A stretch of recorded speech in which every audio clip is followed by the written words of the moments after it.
ಯಾವುದು ಅಸಾಧ್ಯ ಅಲ್ಲ ಅನ್ನೋದಕ್ಕೆ ಈ ಒಂದು ಯುವಕ ಈ ವಿದ್ಯಾರ್ಥಿ ಈಗ ನಮಗೆ ಸಿಕ್ಕಿದ್ದಾರೆ. ಅವ್ರು ಮಾತಾಡ್ಸೋಣ. ಅವರು ದಾವಣಗೆರೆ ವಿಶ್ವವಿದ್ಯಾಲಯದಲ್ಲಿ ಇವತ್ತು 13ನೇ ಘಟಿಕೋತ್ಸವ ನಡೀತು. ಆ ಘಟಿಕೋತ್ಸವದಲ್ಲಿ 2 ಚಿನ್ನದ ಪದಕವನ್ನು ಪಡೆದಿದ್ದಾರೆ. ಬೆಳಿಗ್ಗೆ ಪತ್ರಿಕೆಯನ್ನು ಹಾಕಿ ಕಷ್ಟಪಟ್ಟು ಓದಿ 2 ಚಿನ್ನದ ಪದಕವನ್ನು ಪಡೆದಿದ್ದಾರೆ. ಈಗ ಅವರೇ ನಮ್ಮ ಜೊತೆ ಇದ್ದಾರೆ. ಅವರೇ ಮಾತಾಡ್ಸೋಣ.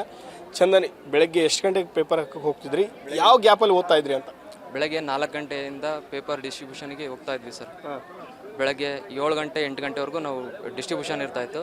ಮುಗಿಸಿ ಈ ಕಡೆ ಬರ್ತಾ ಇದ್ವಿ, ಯೂನಿವರ್ಸಿಟಿ ಬರ್ತಾ ಇದ್ದೆ. ರೆಗ್ಯುಲರ್ ಕಾಲೇಜಿಗೆ ಅಟೆಂಡ್ ಆಗ್ತಾ ಇದ್ದೆ. ಮತ್ತೆ ಸಂಜೆ ಹೋದ್ಮೇಲೆ ಮತ್ತೆ ನಮ್ಮ ಮನೆಯಲ್ಲೂ ಓದ್ಕೊತ ಇದ್ದೆ.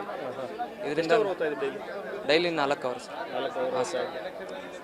ಈಗ ಬೆಳಗ್ಗೆ ಯಾರು ಹೇಳೋಕೆ ಕಷ್ಟಪಡ್ತಾ ಇದ್ದಾರೆ ಅಂತ ಚಳಿಯಲ್ಲಿ ಎಲ್ಲ ಹೋಗಿ ಈ ರೀತಿ ಕೆಲಸ ಮುಗಿಸಿ ಓದೋದು, ಕೆಲವೊಂದಿಷ್ಟು ಓದೋರಿಗೆ ಟೈಮ್ ಇದ್ದವ್ರಿಗೆ ಓದ್ತಿರಲ್ಲ. ಅದು ನಿಮ್ಗೆ ಹೆಂಗೆ ಸಾಧ್ಯ ಆಯ್ತು? ಅದು ನಮಗೆ ಓದೋದ್ರ ಬಗ್ಗೆ ಆಸಕ್ತಿ ಇತ್ತು ಸರ್. ಹಾಂ ಸರ್, ಆಸಕ್ತಿ ಇದ್ದರೆ ಮಾಡ್ಬೋದು ಸರ್, ಅದಕ್ಕೇನು ಸಮಸ್ಯೆ ಇಲ್ಲ. ಆಸಕ್ತಿ ಇದ್ದರೆ ಏನಾದರೂ ಮಾಡ್ಬೋದು. ಹೌದು ಸರ್. ಈಗ ಏನು ಮಾಡ್ಬೇಕು ಅಂತ ಮಾಡಿದೆ? ನೆಕ್ಸ್ಟ್ ಈ 2 ಗೋಲ್ಡ್ ಮೆಡಲ್ ಆಗಿದೆ. ಇದೆಲ್ಲ ನೆಕ್ಸ್ಟ್ ಏನು ಫ್ಯೂಚರಲ್ಲಿ ಏನಾಗಬೇಕು ಅಂತ ಅಂದ್ಕೊಂಡಿದ್ದೆ? ನೆಕ್ಸ್ಟು PhD ಮಾಡಬೇಕು ಅಂತ ಆಸೆ ಇದೆ. ಮತ್ತು ಪತ್ರಿಕೋದ್ಯಮದಲ್ಲಿ ಕೆಲಸ ಮಾಡಬೇಕು ಅನ್ನೋದೊಂದು ಆಸೆ ಇದೆ ಸರ್. ನೋಡ್ತೀನಿ ಸರ್. ಇದು ಹಾಂ ಸರ್, ಪತ್ರಿಕೋದ್ಯಮದಲ್ಲಿ ಕೆಲಸ ಮಾಡಬೇಕು ಅನ್ನೋದು ಆಸೆ ಇದೆ ನನಗೆ.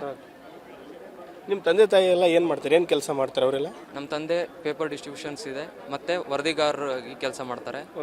ಮತ್ತು ನಮ್ಮ ತಾಯಿ ಗೃಹಿಣಿಯಾಗಿ ಇದ್ದಾರೆ ಸರ್. ಕೆಲಸ ಮಾಡ್ತಾರೆ ಸರ್. ಈ ಮುಂದೆ ನೀನು ಪತ್ರಿಕೋದ್ಯಮ ಕೆಲಸ ಮಾಡ್ತಾರೆ? ಹೌದು ಸರ್. Thank you sir. ಇದಿಷ್ಟು ಚಂದನ್ ಮಾತು. ಪತ್ರಿಕೋದ್ಯಮದಲ್ಲೇ ಕೆಲಸ ಮಾಡಬೇಕು ಅಂತ ಹೇಳಿ ಅವರೆಲ್ಲ ಪ್ಲ್ಯಾನನ್ನು ಮಾಡ್ಕೊಂಡಿದ್ದಾರೆ. ಅದಕ್ಕಾಗಿ ಕಷ್ಟಪಟ್ಟು ಓದ್ತಾ ಇದ್ದೆ. ಬೆಳಗ್ಗೆ 4 ಗಂಟೆಗೆ ಎದ್ದು ಪೇಪರನ್ನು ಹಾಕಿ ನಂತರ ಓದಿಕೊಳ್ಳುವಂಥ ಕೆಲಸವನ್ನು ಮಾಡಿದ್ರೆ, ಇಂದಿನ ಆಧುನಿಕ ಯುಗದಲ್ಲಿ ಎಲ್ಲರೂ ಮೊಬೈಲ್ ಬ್ಯುಸಿ ಆಗಿದ್ದರೆ ಈತ ಕೆಲಸದ ಜೊತೆಗೆ ಓದನ್ನು ಮಾಡಿಕೊಂಡು ಈ 2 ಗೋಲ್ಡ್ ಮೆಡಲ್ನ ಪಡೆದುಕೊಂಡಿರುವಂಥದ್ದು. ಕ್ಯಾಮರಾ ಪರ್ಸನ್ ಲೋಕೇಶ್ ಜೊತೆ Mahadev BG, news first, Davanagere.